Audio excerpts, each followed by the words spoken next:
Hey guys, what's up? Welcome back mo naman sa ating channel at isang reaction video naman ang gagawin natin for today. And this video, ang kakantahin nila ay I Believe by Fantasia, cover by Hani and Vanessa Ruiz. These sisters guys is itotropa ko lang kayo dahil si Hani May Ruiz, yung isa dito sa marireaction natin is talagang familiar sa akin dahil alam nyo kung bakit. Na-reaction ko na siya past 2 years ago. At kung maibabalik nyo lang guys ha, itropa ko lang kayo, ibabalik ko lang kayo sa dati dahil ito yon. And guys, dahil yung cover na yan, na Yun Ka by Willie Revillame ay umabot yan ng 5.1 something million ang views niyan guys. Kaya nung first time ko na reaction, talagang grabeng proud at siyempre nakakahanga bilang talagang may posibilidad talaga tong batang to. Kaya this time nagulat ako dahil kasama niya ng kanyang sister at papanoorin natin kung anong cover ang magaganap dito sa kanila. Kaya excited ako na makita ulit at marinig ulit ang boses ni Hani May Ruiz. Alam kong kung dati talaga is sobrang ano pa talaga siguro siya, pero alam kong may changes to every ano naman talaga yung mga singer, di ba? Nagbabago ng genre, nagbabago ng style, kaya aabangan ko to. Kaya kung excited ka na, sisimulan na natin ito. Let's do this!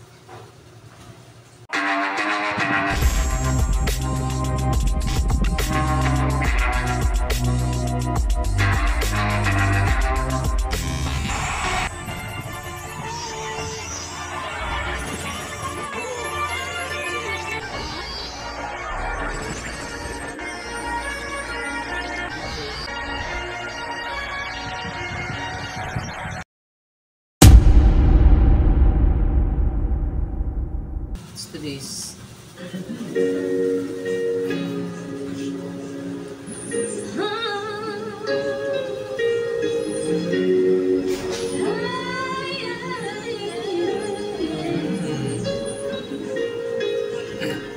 Have you ever reached the rainbow's end?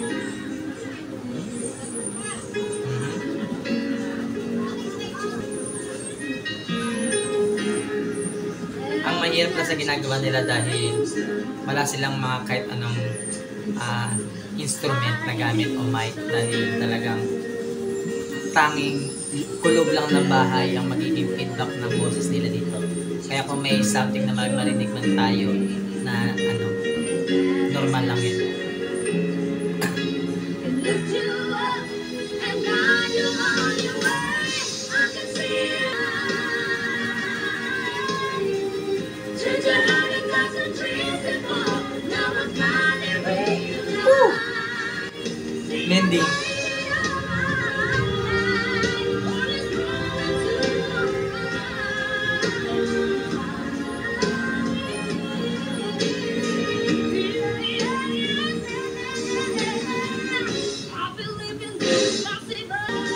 Daig.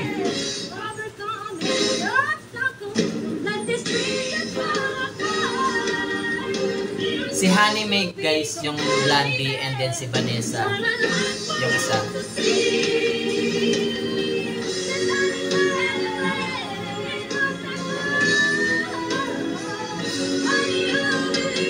Ang gaganda ng runs ni Vanessa, no?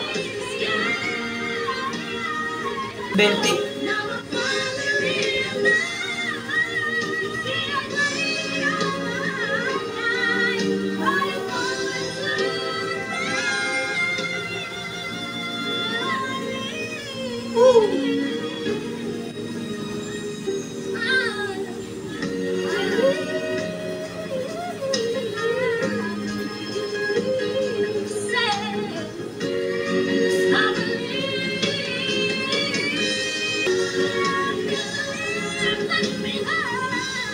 Ang ganda ng belting, no?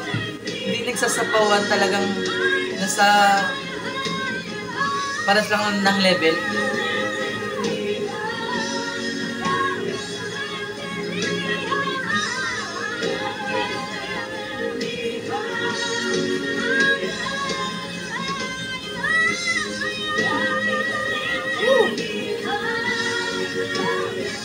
Grabe yung runs ni Vanessa.